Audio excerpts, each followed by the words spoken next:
Welcome to Coming Home, Survive and Thrive in Homeschooling. Books, to keep or not to keep, that is the question. Also, how to know what to buy. There are two things that I find very hard to declutter in my house: wool and books. But since this is not a knitting podcast, it's a homeschooling podcast, books it is. I can successfully declutter clothes, recipes, food, things that we just don't need anymore. But books, oh, the books, what am I going to do with all the books? Do I keep it? Do I let it go?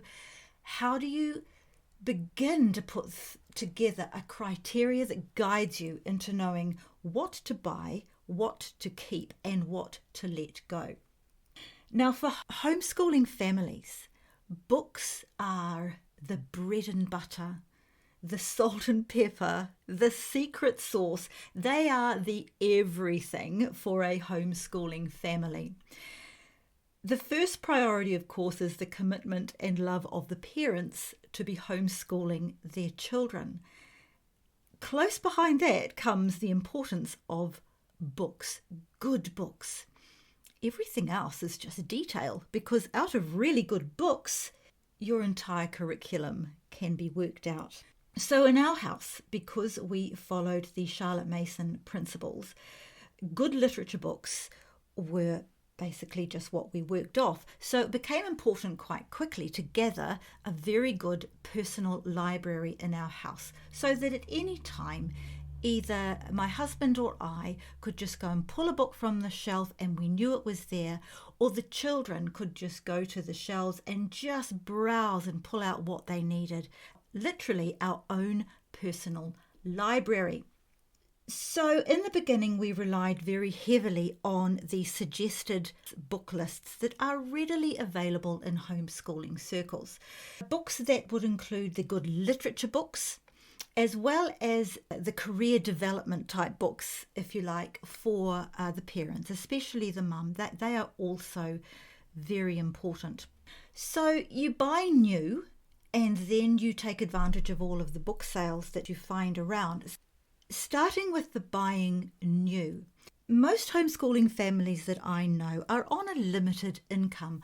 Buying books brand new is expensive. Now, even though they are an investment, literally an investment into your children and your education, books are not a luxury to the homeschooling family. They are absolutely vital.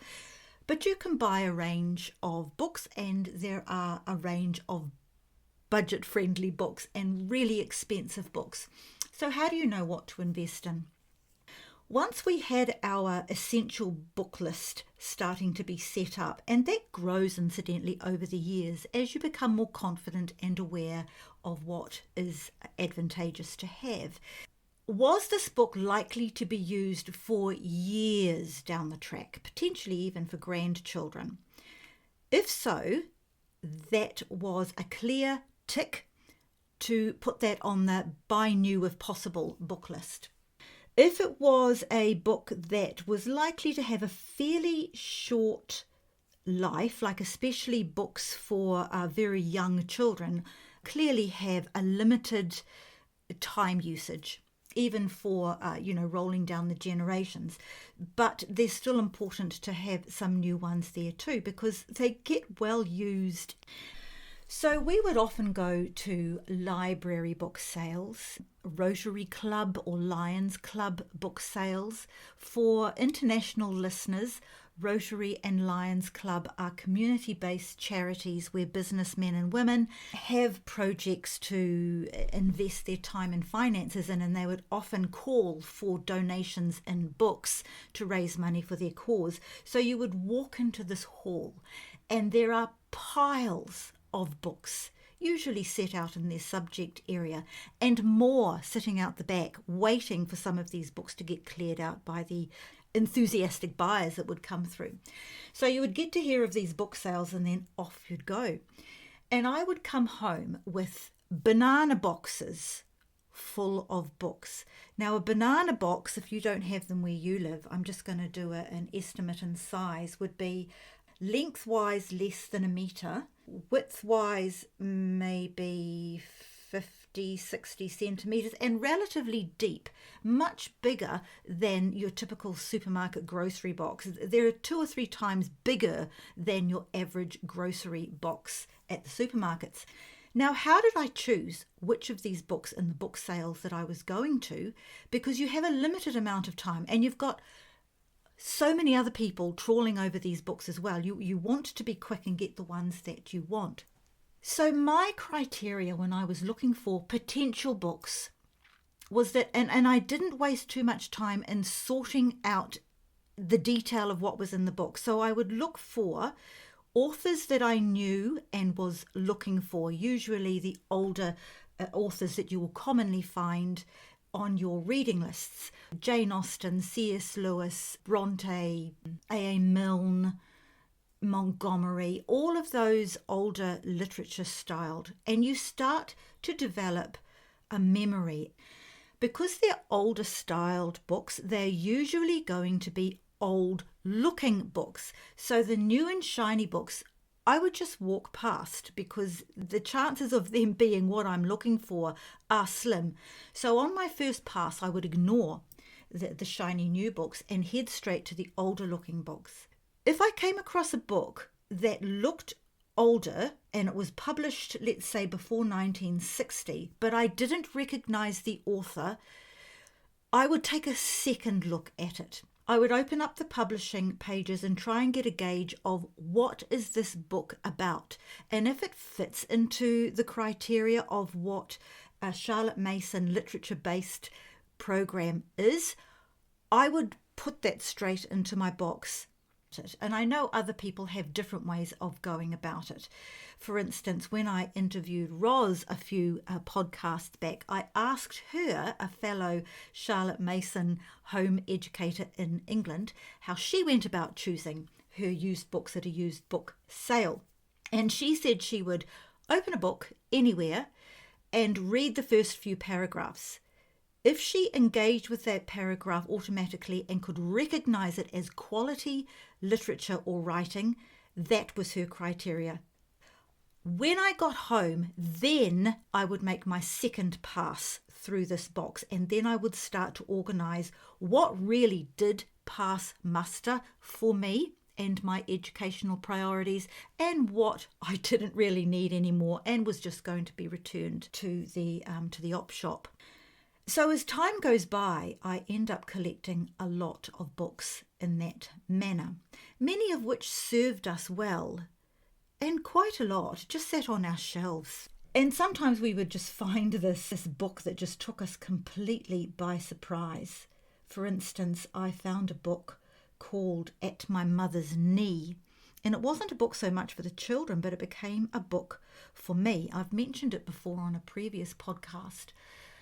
The author, I can't recall her name, is Bridget somebody, Irish. She was the wife of a politician diplomat, and they travelled abroad a lot in the early 1900s, and their daughter would often go with them. And she related in that book not just what was happening politically and diplomatically at the time, which was worth as it was because it was history, but how she and her daughter would pass their time going into museums and art galleries when they were on the continent, and what they did from an educational perspective. That book took me by surprise. I've never heard of her. I've never seen another book by her, but it was influential. Years go by and you know it's time to do, say, a bit of decluttering. But how do you know when to let a book go? Because books have become such a staple in your house, it's difficult to put them out to be recycled or even just simply to throw them away.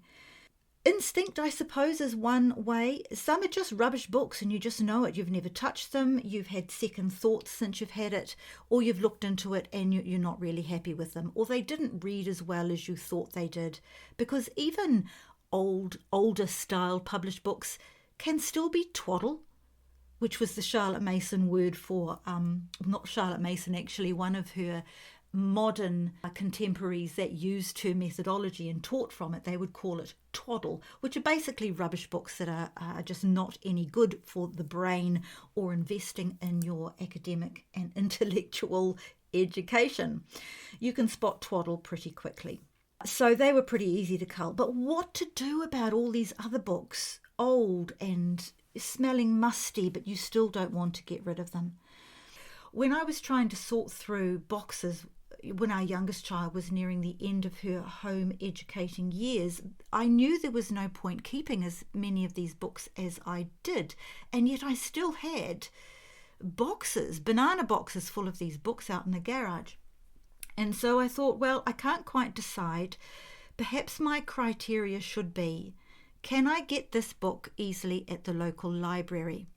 And if the answer was yes, I let some go.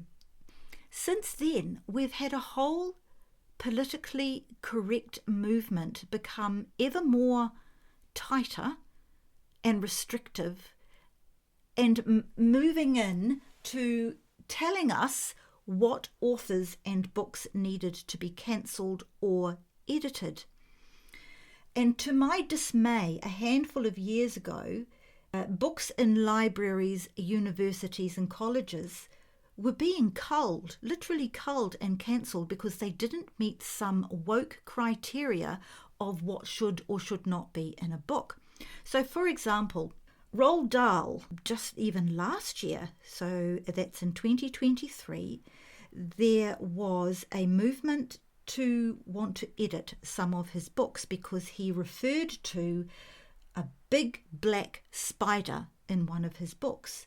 And, well, you couldn't use the word black because that was insinuating that it had something to do with a bad, ugly, unwanted spider. So they wanted to drop the word black out of describing the spider, in spite of the fact that many spiders are black. And in one of his other books, it might have been The Twits, it was referring to them as fatties. Big, ugly and fat, I think, was the set of adjectives used to describe them, which of course was going to offend the bozzy positive crowd. So that was threatened to be edited out as well. And it was interesting because there was this pushback, and all of a sudden the Roald Dahl books in the shops started to just be sold and move out, and including my daughter promptly went out and bought the whole set of Roald Dahl lest her beloved books be edited in the future. And I still don't know really whether that was just an amazing publicity stunt or not. I'm actually inclined to say not, because that was actually happening at the time, going through books, taking them out of schools because they just didn't fit the modern progressive Marxist cultural or cultural Marxist curriculum basis that was in the schools. And so now I was wondering, what books did I throw out thinking I could get them from the library? Well, that was done now, but boy, it's made me want to hang on to my other books now. So I still have boxes of books, even though I'm not home educating anymore, that I'm not quite sure what to do with. For now, I'm keeping them. Just going back to buying your new books and what type you should get, which ones are worthy of your investment. I'll give you a couple of examples of what we had. We bought what I termed beautiful books, so that's capital B, and they were hard copies, they were big, they were lavishly illustrated, and they were beautiful books. So we bought a beautiful book for the Lord of the Rings. However, it's big, beautiful, and heavy. My children quite like to read books lying down in bed. Now, that's not going to work with a hard-backed heavy book because you're going to ruin the spine. So along with our beautiful books, we would buy a set of paperbacks that didn't really matter what happened to them because they're cheap. You're not going to stress if the child lies down on them, whether the pages get crushed or whatever. And the beautiful book they could read anytime they liked, but it had to be on a flat surface. up on a table, we'll say, or a desk. And those books remain in the family library for years.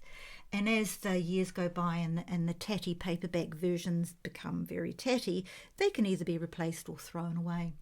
And they could write in those paperback books too, but woe behold if you wrote in those beautiful books. Another beautiful book that I bought was a collection of James Herriot's stories. And it was a collection, so therefore it's edited by the publisher. And we had this beautiful James Herriot book, lavishly illustrated, which I'll return to in a moment, an entire collection of James Herriot's books that I picked up for just, cents really, at secondhand book sales over the years, so that I managed to collect them all. Now back to the James Herriot book that was absolutely beautiful, and I've still got. Because it's lavishly illustrated, that's a wonderful thing to have, but I'm returning to something I talked about on a previous podcast about how to choose good books, and cautioning about using beautifully illustrated books as the first time a child reads the book. It's important that your child is read to or reads a book that has got either no illustrations or very few. The reason for that is that as the words, being a beautifully written book, of course, are going to create in her mind the pictures of how those words are describing what's the story and what's on the page. And that is so important for your child's education and her ability to be able to create images and words and possibilities and entire storylines in her head.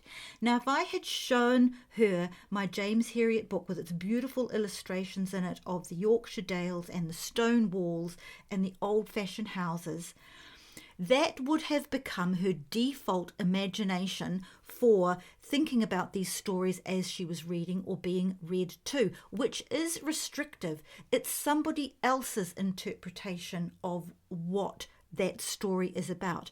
You could read this story to 3 of your children over the years, and if you had them illustrate it, provided they hadn't seen the TV show, a movie, or the illustrations, they would each have different ways of drawing what they had heard, and that is so important. So once they've had those first impression visualizations, if you like, going into their mind and allowing them to develop that themselves, let them have the illustrated version later, because that's not going to erase it or completely block out and redesign their original imagination. Their original one will always stay there because that was their first impression, their own design.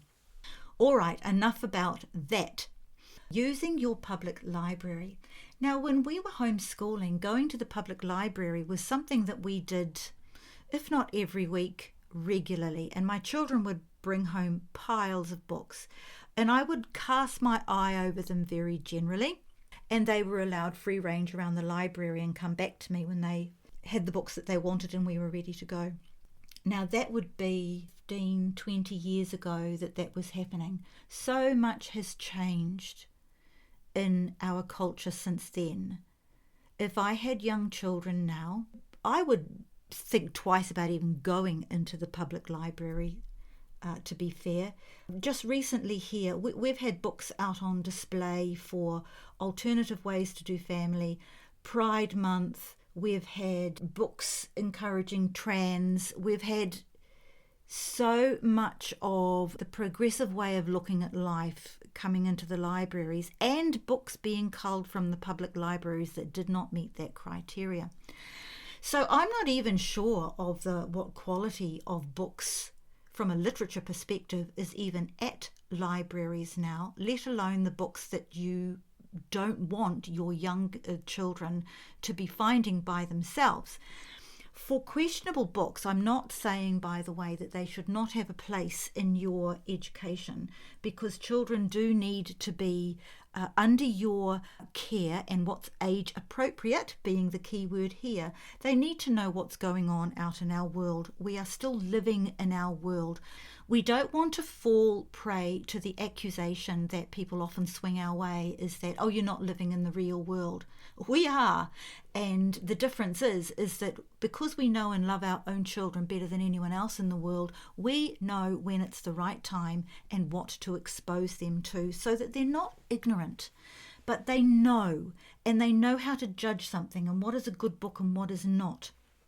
So using public libraries, you'll have to make your own judgment there, of course, but I would be very, very cautious about a public library at this point in time. And I haven't even mentioned drag queen story hours. I don't need to. You know what I would think about that.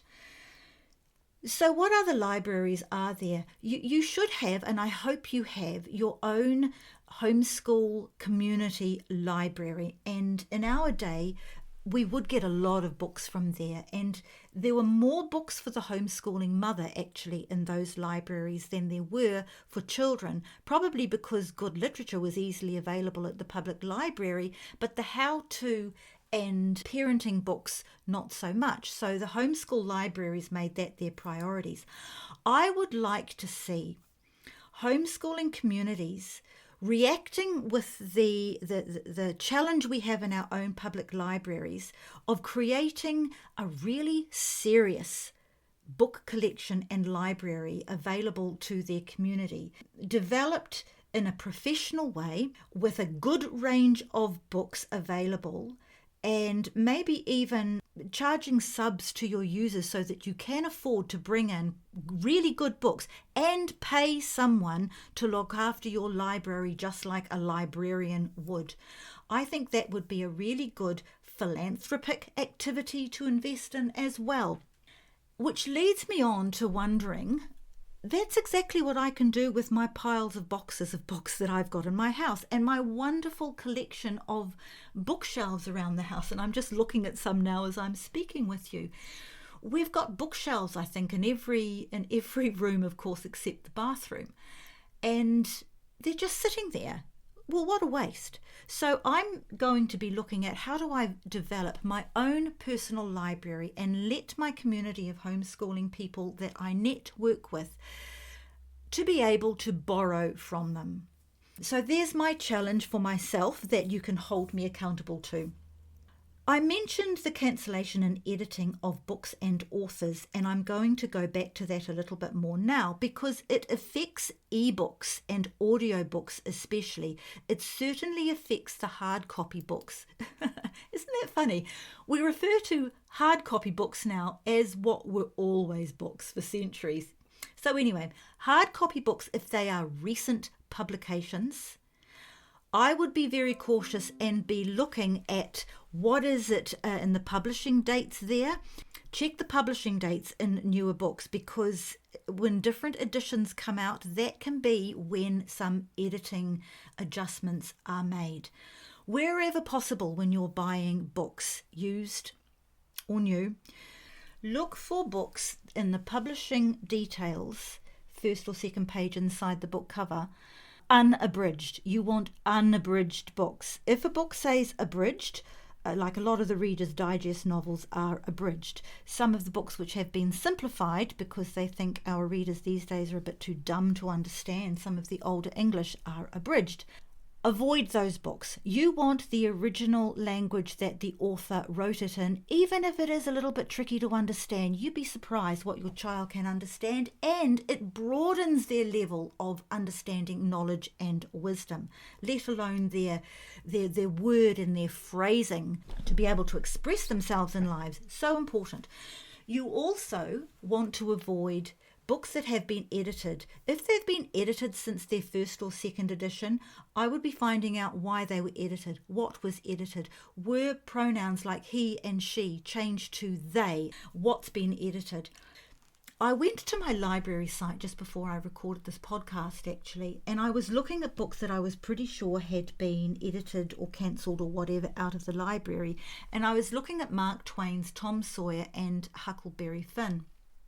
There seem to be original editions in there, But without actually going to the library and finding them, I can't actually know, because the publishing, very limited information on the website, said that it was published between the original date and right up to, I think it was 2015, which makes me look at it with raised eyebrow to think, has this book actually been edited?